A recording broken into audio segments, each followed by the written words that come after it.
Escribí Super America en la parte de abajo de la página. Escribió Joe Simon en su autografía. No, eso no hará el trabajo. Ya existen demasiados supers. Captain America. Suena bien. No habían demasiados capitanes en los cómics. Fue tan fácil como eso. El nombre del chico que lo acompañaría, simplemente lo llamaría Bucky, por mi amigo de la preparatoria Bucky Pearson, quien era una estrella del básquetbol en la escuela. En ese momento, Simon no creía que Jack Kirby pudiera hacer el trabajo. Habían dos jóvenes dibujantes de Connecticut que me dejaron una gran impresión, Al Iveson y Al Gabriel, y de hecho su trabajo no se alejaba mucho del de Jack. Pensé que si trabajaban los tres y un entintador hacía que el estilo concordara, podría quedar un trabajo uniforme. Iveson y Gabriel se mostraban muy entusiasmados, pero Jack Kirby se mostró molesto. «Tú sigues siendo el número 1», le aseguré. «Es solo por la fecha límite de entrega del primer capítulo». «Yo lo terminaré para la fecha límite», me prometió Jack. «Yo lo dibujaré todo por mí mismo y lo terminaré a tiempo». Nunca esperé esa reacción, pero accedí a sus deseos y tuve suerte de haberlo hecho, porque podían haber dos Als, pero solo un Jack Kirby. Capitán América era una creación conscientemente política. Rechazamos las acciones de la Alemania nazi en los años anteriores de la participación de los Estados Unidos en la Segunda Guerra Mundial, y la cual sentíamos que era inevitable. Todos los opositores a la guerra estaban bien organizados, y era nuestra responsabilidad decir algo al respecto. Sean bienvenidos, caminantes de tierras infinitas. Yo soy Jack y esto es Tierra 1. La quinta película del universo Marvel y la primera del Capitán América es una historia de origen y una de las mejores a mi gusto. Esta no es una historia de elegidos, no es hijo de reyes, ni fue profetizada su llegada. No llegó de un planeta lejano, ni es un multimillonario genio que puede crear todo tipo de artefactos. No, Steve Rogers es solo un hombre que quiere hacer lo correcto, pero un hombre pequeño y delgado que podría pasar por un preadolescente con tantos problemas médicos que hacía que lo rechazaran para ingresar al ejército. Y es que lo que le faltaba en resistencia y fuerza lo compensaba con fuertes convicciones de justicia. Él no quería ir a la guerra a matar nazis, o para obtener fama y gloria, ni por algún sentimiento de venganza. Él solo sabía que se estaban cometiendo injusticias en contra de personas indefensas, y no lo iba a permitir. Pero todos sus intentos se frustraron hasta el día que conoció al Dr. Abraham Erskine, quien pudo ver la grandeza de Steve y con su ayuda ingresó al ejército, donde durante los entrenamientos no solo demostró su inteligencia, sino que también un desinterés propio para salvar a sus compañeros, con lo que se ganó ser el primer candidato al proyecto del supersoldado. Y sí, Steve Rogers obtiene superpoderes que lo llevan a rebasar los límites humanos. Sin estos, no hubiera podido realizar las proezas que lo hacen famoso. Pero, repasemos un poco este momento en que los obtuvo. Aunque el Dr. Erskine tenía la confianza del ejército para crear un pelotón de supersoldados, la única prueba que se había hecho resultó un fracaso a los ojos del doctor.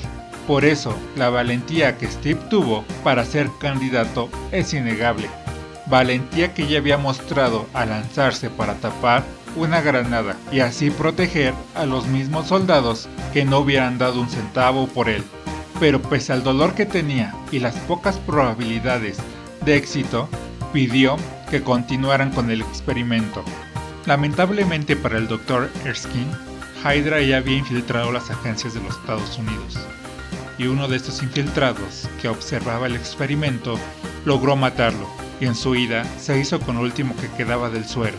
Uno diría que después de demostrar sus habilidades al capturar al espía, Steve Rogers sería enviado al frente, pero por el contrario, fue enviado a recaudar bonos de guerra, siendo sus más grandes admiradores los niños. No fue hasta que es enviado a dar un show a las tropas en combate que se deja atrás el sentimiento de que la guerra era más que una anécdota, que pasaba en otro mundo, ya que en Nueva York no paraban eventos como la Feria Mundial, donde Howard Stark presentaba alguno de sus nuevos adelantos tecnológicos, o dentro de los cines había quienes abucheaban a las noticias de la guerra a favor de que pusieran la película por la cual habían pagado un boleto. Pero como he dicho antes, esto cambió ya estando en el frente de batalla. Ahí el Capitán América no era más que una broma, no era un héroe, sino era simplemente un bufón que divertía a las masas, y los soldados que habían entrado en batalla se lo recordaron.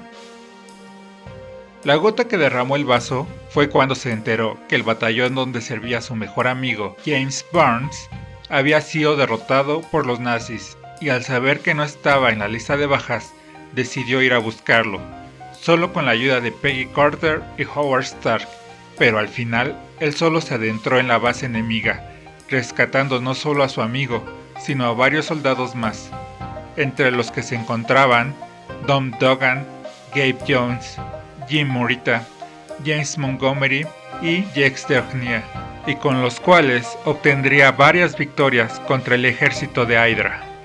Pero se encuentran en una guerra, y en estas hay pérdidas, demostrando que el capitán aún es falible y que no puede salvar a todos.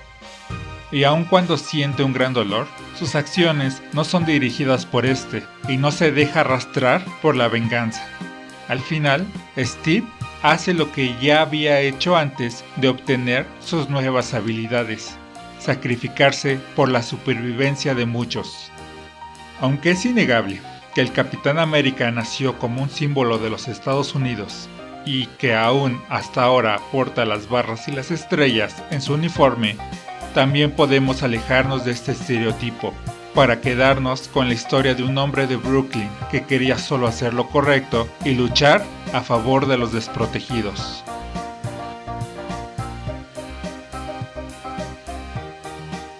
James Buchanan Bucky Barnes es el mejor amigo de la infancia de Steve.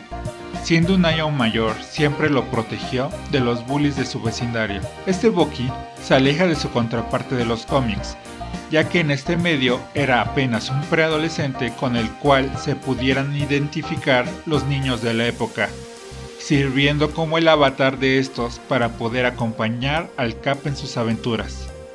En esta primera película, la actuación de Sebastian Stan no brilla, no por falta de talento, sino por falta de tiempo en pantalla, centrándose este solo en retratar la amistad que tiene con Steve y el dolor que siente este al perderlo. Será hasta la siguiente película en la que lo veremos en un papel coprotagónico.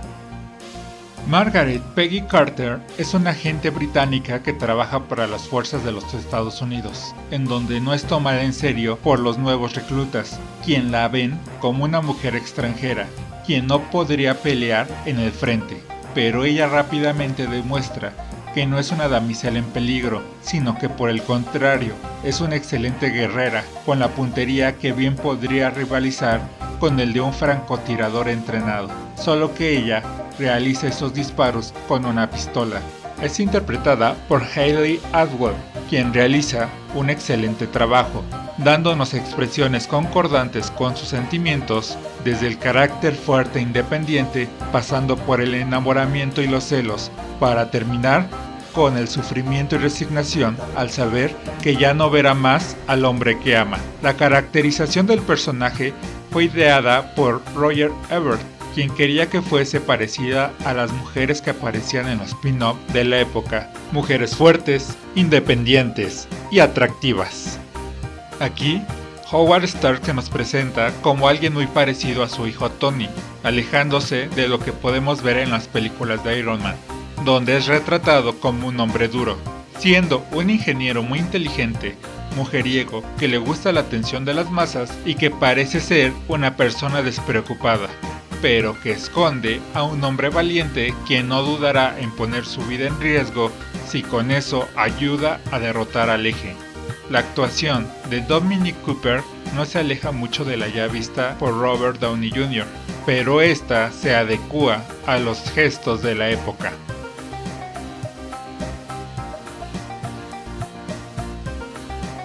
Red Skull es el principal antagonista.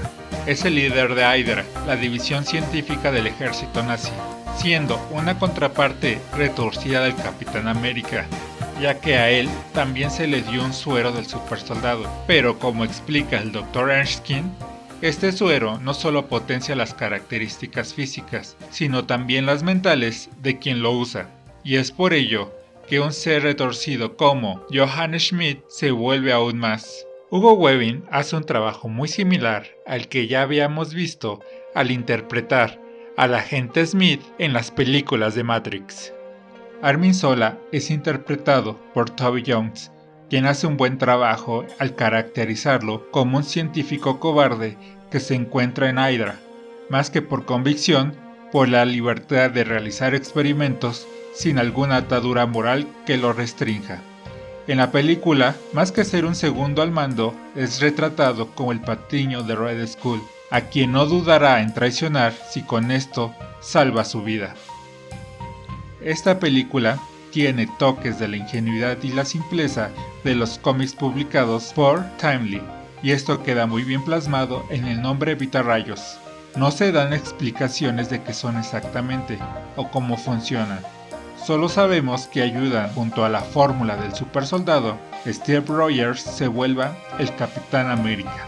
Y es que en una época donde no hay cabida para ciencia ficción que no esté basada rigurosamente en la ciencia, una época donde todo tiene que ser explicado, esta ingenuidad que nos remonta a nuestra infancia, donde no nos preocupábamos por eso, se vuelve, irónicamente, refrescante.